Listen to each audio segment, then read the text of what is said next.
Hello everyone, my name is Mayur Upadhyay and in today's video we are going to be discussing about CUT law. Now CUT law है क्या?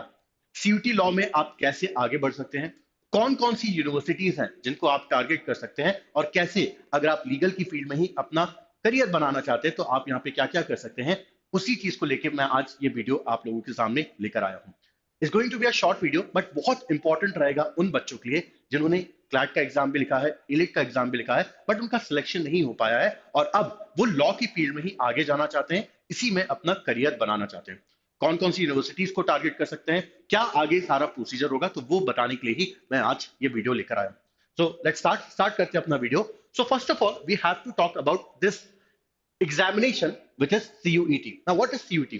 CUET is Common University Entrance Test, जिसका पहले नाम होता था central university common entrance test, CUCET के नाम से भी ये पहले जाना जाता था। ठीक है, now it is an all India test being organised by the prestigious agency जिसका नाम है नेशनल टेस्टिंग एजेंसी, NTA, जिसके पास जिम्मेदारी है इंडिया के जो सबसे बड़े सबसे प्रेस्टिजियस एग्जामिनेशन में से एक, चाहे वो जेई का एग्जाम हो, चाहे वो नीट का एग्जाम हो, सो वो सारे प्रेस्टिजियस एग्जामिनेशन NTA ही कंडक्ट कराता है।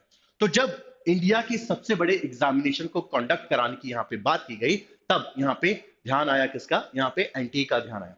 सो नेशनल टेस्टिंग एजेंसी ही CUET का एग्जामिनेशन कंडक्ट करवाता है। ठीक है, चलिए आगे बढ़ते हैं। सो for admissions in various undergraduate, integrated, postgraduate, diploma, certification courses, and research programs in 240 plus central, state, private, and deemed universities of India. तो CUT से सिर्फ ऐसा नहीं कि आपको आप यहाँ पे अगर अंडर ग्रेजुएट करना चाहते हैं तो ही ये आपके लिए जरूरी है, इंपॉर्टेंट है।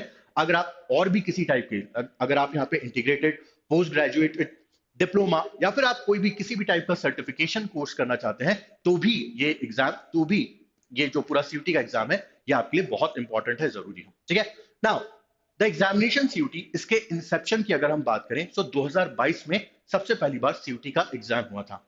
एंड CUT का एग्जाम कराने के पीछे गवर्नमेंट की रीजनिंग क्या थी? सो बिफोर 2022 यहाँ पे क्या होता था, तो अगर आपको किसी भी सेंट्रल यूनिवर्सिटी में एडमिशन लेना है तो पहले यहाँ पे प्रोसीजर क्या था, आपके 12th के परसेंटेज के बेसिस पे आपका एडमिशन किसी भी सेंट्रल यूनिवर्सिटी में हो जाता। ठीक है, आपका 12th का रिजल्ट आया, आपके 12th में जितने परसेंटेज आए उसके बेसिस पे आप कॉलेजेस में अप्लाई करते थे, यूनिवर्सिटीज में अप्लाई करते थे, एंड अगर सब कुछ सही रहा तो आपको उस यूनिवर्सिटी में एडमिशन मिल जाता था।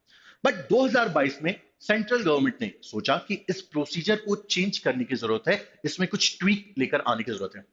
प्रॉब्लम यह आ रही थी कि बहुत सारी यहाँ पे जो स्टेट बोर्ड्स हैं उनमें जो चेकिंग्स होती हैं, चाहे 12th के हम यहाँ पे बात करें, बोर्ड की हम यहाँ पे बात करें, तो उनमें चेकिंग्स जो है वो थोड़ी सी स्ट्रिक्ट होती है, जिसके कारण जैसे अगर मैं बात करूं यूपी में, बिहार में, राजस्थान में, तो इन स्टेट बोर्ड्स में यहाँ पे 12th में जो चेकिंग की जाती है वो थोड़ी सी यहाँ पे टफ होती है, जिसकी वजह से जो बच्चों के मार्क्स हैं, जो बच्चों के परसेंटेज है, उसमें इंपैक्ट देखने को मिलता है। वहीं अगर मैं बात करूं CBSE की या फिर ICSE की, तो वहां पे चेकिंग में ऐसा बोला जाता है कि थोड़ी सी लीनियंसी बढ़ती जाती है, जिसके कारण बच्चों के परसेंटेज अच्छे आते हैं। अब हुआ ये कि जो भी सेंट्रल यूनिवर्सिटीज हैं अगर वो एडमिशन देना चाहती हैं तो वो यहाँ पे बोर्ड्स को नहीं देखें कि बच्चा जो है वो स्टेट बोर्ड से है या फिर वो ICSE से है या फिर वो CBSE से। यूनिवर्सिटीज को यहाँ पे इस बात से कोई मतलब नहीं होता था, उन्हें सिर्फ 12th के परसेंटेज से मतलब होता था, जिसके परसेंटेज ज्यादा है उसको एडमिशन मिल जाया करता था। ना इस कारण हो क्या रहा था कि जो स्टेट बोर्ड्स के जो बच्चे हैं उनको थोड़ा सा यहाँ पे डिसएडवांटेज होता था, उनको थोड़ी सी यहाँ पे प्रॉब्लम फेस करनी पड़ती थी। इसी चीज को सही करने के लिए और एक लेवल प्लेइंग फील्ड को बनाने के लिए गवर्नमेंट ने इंट्रोड्यूस किया, क्या गवर्नमेंट ने CUET common university entrance test को इंट्रोड्यूस किया कि अब 12th की परसेंटेज के बेसिस पे आपका एडमिशन सेंट्रल यूनिवर्सिटीज में नहीं होगा। अगर आपको किसी भी सेंट्रल यूनिवर्सिटी में एडमिशन लेना है आपको ये CUT का एग्जामिनेशन देना पड़ेगा और इस एग्जामिनेशन के स्कोर के बेसिस पे ही आपका एडमिशन किया जाएगा। ठीक है, तो ये हो गई कहानी CUT की। CUT में कैसे आगे चीजें बढ़ी ये मैंने आपको यहाँ पे समझाया। अब आगे बढ़ते हैं और थोड़ा सा समझने की कोशिश करते हैं कि इसके एग्जामिनेशन का पैटर्न क्या है। तो CUT एग्जाम के पैटर्न की अगर मैं यहाँ पे बात करूं तो आपको यहाँ पे दिख रहे होंगे टोटल 3 सेक्शन। तो there is section 1, there is section 2 and then there is section 3। Now section 1 it is your language test. ठीक है, सो लैंग्वेज टेस्ट में आपको यहाँ पे सेक्शन 1 में आपको 13 जो लैंग्वेजेस हैं, ठीक है, बहुत सारी लैंग्वेजेस हैं यहाँ पे, हिंदी, इंग्लिश, उड़िया, पंजाबी, बंगाली, असमीज, ठीक है। तो 13 लैंग्वेजेस की जो पूरी लिस्ट है, उन 13 लैंग्वेजेस में से आपको कोई एक लैंग्वेज चूज करनी है और उस लैंग्वेज का पेपर आपको देना है। नाउ अब पेपर का पैटर्न क्या होगा? सो लैंग्वेज के पेपर के पैटर्न की अगर मैं यहाँ पे बात करूं, so there are going to be 50 questions, total 50 questions होंगे, 50 क्वेश्चंस होंगे। 50 क्वेश्चंस में से आपको कोई भी 40 क्वेश्चंस जो है वो अटेम्प्ट करने हैं, और जो 10 सवाल आपसे नहीं बन रहे हैं, आप उन क्वेश्चंस को छोड़ भी सकते हो। Now for attempting this section 50 question है, 40 क्वेश्चन आपको सॉल्व करने हैं, और इसको सॉल्व करने के लिए you will be provided with 45 minutes. आपको 45 मिनट का यहाँ पे टाइम मिलेगा इस पूरे सेक्शन को सॉल्व करने के लिए। इसके बाद आपका सेक्शन 2 आता है, which is the most important, which is your domain, ठीक है। सो यहाँ पे ऑप्शन में आपको 27 डोमेन्स का ऑप्शन मिलता है, ठीक है। बट क्योंकि हम यहाँ पे सीयूटी लॉ की बात कर रहे हैं, तो यहाँ पे हम डोमेन में सिर्फ यहाँ पे बात करेंगे लीगल स्टडीज की, ठीक है। तो 27 डोमेन सब्जेक्ट्स का यहाँ पे आपको ऑप्शन मिलता है। कोई भी कैंडिडेट जो है, कोई भी बच्चा जो है, वो इन 27 डोमेन सब्जेक्ट्स में से अपने पसंद के जो भी डोमेन सब्जेक्ट्स हैं उनको चूज कर सकता है, और उसके बाद वो उसमें एग्जाम्स दे सकता है। अगर डोमेन सब्जेक्ट्स में यहाँ पे बात करूं, तो डोमेन सब्जेक्ट्स में, डोमेन के पेपर में भी there will be a total of 50 questions, total 50 questions होंगे। 50 क्वेश्चंस में से आपको 40 क्वेश्चन जो है वो अटेम्प्ट करने हैं, और आप कोई भी 10 क्वेश्चन, कोई भी 10 सवाल जो है उनको छोड़ सकते हैं, ठीक है। सो एक काफी अच्छा पैटर्न है, काफी नया यूनिक सा पैटर्न है कि अगर आपको सवाल नहीं भी बन रहे हैं, आप उनको लीव कर सकते हो, आप उनको छोड़ सकते हो। Now to solve the section 2, यहां पे भी आपको 45 मिनट्स का टाइम मिलेगा, 45 मिनट का टाइम मिलेगा।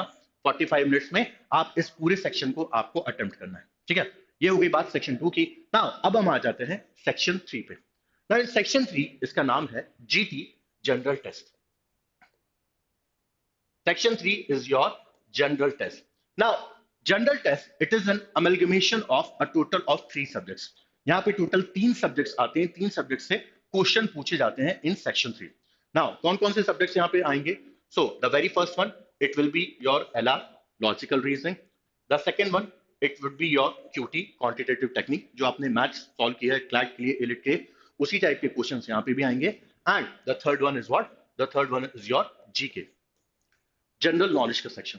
Now GK section again static और करंट अफेयर्स दोनों के क्वेश्चन, दोनों के सवाल आपको यहाँ पे देखने को मिलते हैं, ठीक है।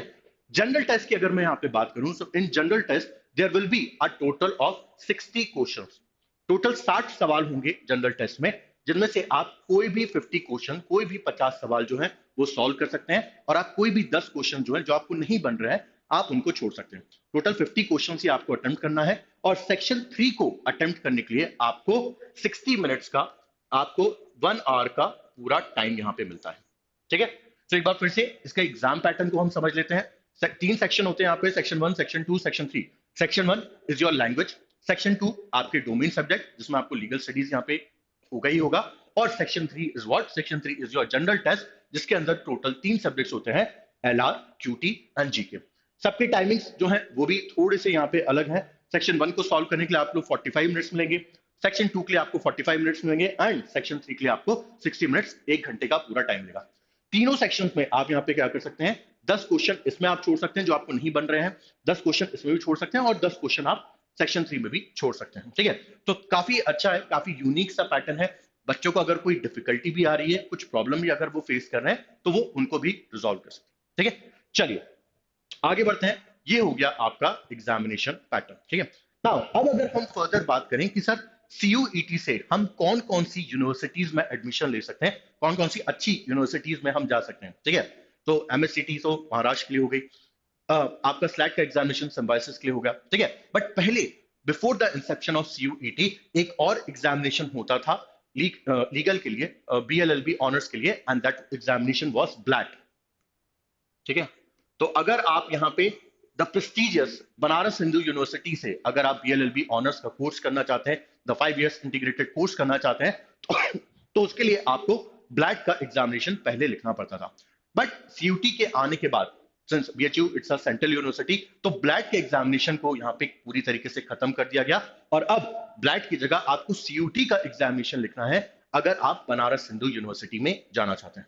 कुछ और यूनिवर्सिटीज की अगर मैं बात करूं जो लॉ प्रोग्राम्स को लेकर आती हैं, जो लॉ प्रोग्राम्स को कंडक्ट कराती हैं, तो उन यूनिवर्सिटीज में यहाँ पे जो मेजर, जो अच्छी यूनिवर्सिटीज है जहां से आप लीगल से, जहां पे आप लॉ की डिग्री ले सकते हैं, ठीक है। So those universities would be, so सबसे पहला ऑफ कोर्स हमारा बीएचयू बनारस हिंदू यूनिवर्सिटी हो गया। The second one is the university of Allahabad, बहुत प्रेस्टिजियस है, बहुत जानी मानी है और काफी वैल्यू है यहाँ के लॉ की डिग्री की। इसके बाद अगर हम और बात करें तो central university of south Bihar, इसकी भी बहुत अच्छी वैल्यू है, पढ़ाई बहुत अच्छी होती है यहाँ पे। इसके बाद आसाम यूनिवर्सिटी विच इज इन सिलचर, ये भी जानी मानी यूनिवर्सिटी है और बहुत सारे बच्चे यहाँ से अपना लॉ की डिग्री लेते हैं, ठीक है। इसके बाद बाबा Saheb Bhimrao Ambedkar university which is इन लखनऊ, ठीक है, तो इसका भी काफी नाम है, सेंट्रल यूनिवर्सिटी में आती है और यहां से भी आप लॉ पढ़ सकते हैं। The very famous doctor Hari Singh Gour Vishwavidyalaya जो कि सागर मध्य प्रदेश में है, इसके भी लॉ की डिग्री की बहुत डिमांड है, बहुत वैल्यू, ठीक है। इसके अलावा कुछ और यूनिवर्सिटीज हैं जहां से आप लॉ की डिग्री ले सकते हैं, which is Guru Ghasidas Vishwavidyalaya, Rajiv Gandhi university, RNB global university और उसके साथ साथ Barkatullah university BU which is in Bhopal only, ठीक है। तो यहां से आप फर्दर लॉ की डिग्री ले सकते हैं। अगर आप क्लैट में, एलिट में, अदर लॉ एंट्रेंस टेस्ट में अगर आपको मौका नहीं मिल पाया है, अगर आपके नंबर नहीं आ पाए हैं, तो आप इन सारी यूनिवर्सिटी से भी लॉ की डिग्री ले सकते हैं, बशर्ते यहां पे आपको सीयूटी का एग्जामिनेशन लिखना होगा और उसके साथ साथ इस एग्जाम में आपको अच्छे मार्क्स भी लेकर आने पड़ेंगे, ठीक है। तो ये हो गई यूनिवर्सिटीज के बारे में इंफॉर्मेशन जो आप प्लीज ध्यान में रखिएगा और इन यूनिवर्सिटीज पे आप फोकस कर सकते हैं, ठीक है। आगे बढ़ते हैं। नाउ अब आपका पॉसिबल सब्जेक्ट कॉम्बिनेशन क्या होना चाहिए, ठीक है। अगर आप लॉ की फील्ड में ही आगे बढ़ना चाहते हैं तो आप क्या पॉसिबल कॉम्बिनेशन के साथ, ठीक है, क्योंकि सेक्शन 1 में मैंने आपको बताया टोटल 13 लैंग्वेजेस होती हैं जिसमें से आपको एक या दो लैंग्वेज चूज करनी है। इसके अलावा डोमेन में, ठीक है, सो डोमेन में आप अलग सब्जेक्ट्स, डोमेन के सब्जेक्ट्स भी चूज कर सकते हैं और उसके साथ साथ आपको लीगल स्टडीज भी यहाँ पे आपको चूज करना पड़ेगा, ठीक है। The third one is general test. तो आपका पॉसिबल कॉम्बिनेशन क्या होना चाहिए? लेट्स से आपने अपनी पूरी स्कूलिंग जो है वो इंग्लिश लैंग्वेज में की है, तो ऑफ कोर्स आप यहाँ पे इंग्लिश लैंग्वेज में थोड़ा सा आप ज्यादा प्रोफाउंड रहोगे, थोड़ा सा ज्यादा आपको आसानी होगी, ठीक है। या फिर अगर आपने हिंदी लैंग्वेज में अगर अपनी पूरी पढ़ाई की है तो आप इन 13 लैंग्वेजेस में से लैंग्वेज के पेपर में आप हिंदी को भी चूज कर सकते हैं, ठीक है। तो सबसे पहली चीज, लैंग्वेज के टेस्ट में आप यहाँ पे कोई भी अपनी पसंद की लैंग्वेज चूज कर सकते हैं। It's just not limited to Hindi and English, यहाँ पे और भी जो बाकी लैंग्वेजेस हैं उसमें भी आप किसी भी लैंग्वेज को चूज कर सकते हैं और उस लैंग्वेज का पेपर आप दे सकते हैं, ठीक है। तो लैंग्वेज में यहाँ पे लेट्स से एक एग्जांपल के लिए मैं बता रहा हूं कि आपने इंग्लिश लैंग्वेज जो है उसको चूज किया। The second thing, domain with legal studies, तो आप डोमेन यहाँ पे कई सारे डोमेन्स चूज कर सकते हैं और उनके साथ साथ आप लीगल स्टडीज का डोमेन भी यहाँ पे चूज कर सकते हैं, ठीक है। सो डोमेन में आपके डोमेन के सब्जेक्ट्स यहाँ पे आ जाएंगे and the third one is what, the third one is GT general test, ठीक है। तो आपका जो पॉसिबल कॉम्बिनेशन होगा जब आप सीयूटी का एग्जामिनेशन फॉर्म भरेंगे, तब फॉर्म भरते टाइम ही वो आपसे ये सारी इंफॉर्मेशन, सारी जानकारी लेता है कि भाई आप कौन सी लैंग्वेज का एग्जामिनेशन देना चाहते हैं, आपके डोमेन सब्जेक्ट्स यहाँ पे क्या क्या होंगे और आप जनरल टेस्ट देना चाहते हैं या नहीं देना चाहते हैं। तो जब भी आप यहाँ पे अपना फॉर्म भरेंगे, आपको इन तीनों चीजों को चूज करना है, इन तीनों सेक्शंस का पेपर आपको देना है, ठीक है। तभी आप बाकी की सारी यूनिवर्सिटीज के लिए भी एलिजिबल होंगे, आप बाकी सारी यूनिवर्सिटीज के लिए भी अप्लाई कर सकते हैं, ठीक है। तो ये हो गई यहाँ पे कुछ इंफॉर्मेशन।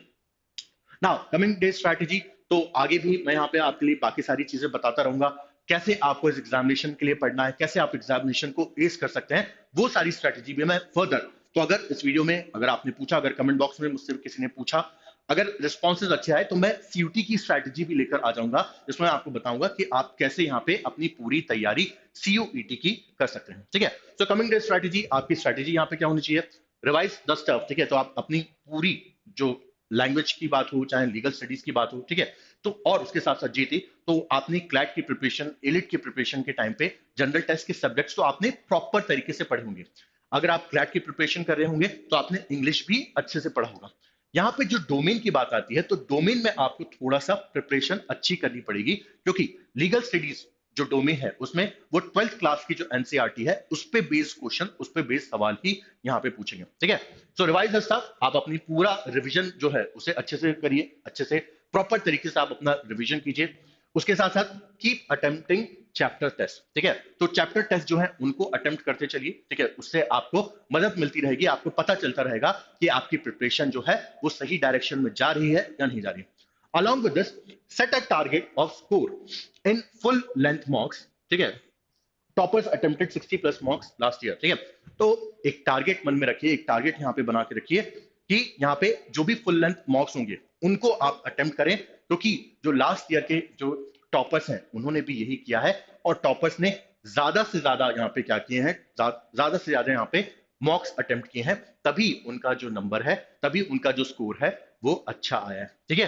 तो कमिंग डे स्ट्रैटेजी, अगर आप प्रिपरेशन कर रहे हैं, सीयूटी के लिए जाना चाहते हैं, तो आप इस स्ट्रैटेजी को यहाँ पे फॉलो कीजिए। और इसके साथ साथ अगर आप चाहते हैं मैं कि एक सीयूटी की फुल फ्लैश स्ट्रैटेजी आपके लिए लेकर आऊं कि आपको लैंग्वेज के लिए, आपको डोमेन के लिए, आपको जीटी के लिए कैसे प्रिपरेशन करनी है, कैसे तैयारी करनी है, तो आप कमेंट बॉक्स में बता सकते हैं। इस वीडियो को लाइक करके कमेंट बॉक्स में आप मुझे बता सकते हैं कि स्ट्रैटेजी बनानी है या नहीं बनानी। अगर ज्यादा से ज्यादा कमेंट्स आएंगे तो मैं स्ट्रैटेजी का सेशन भी एक लेकर आ जाऊंगा, ठीक है?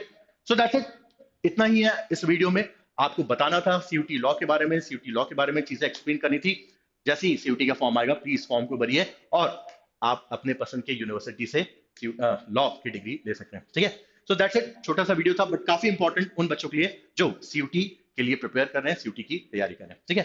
So thank you guys, thank you so much, this is Mayur signing off, bye bye, take care. हम फिर से मिलेंगे फिर किसी वीडियो में, तब तक लिए बाय बाय।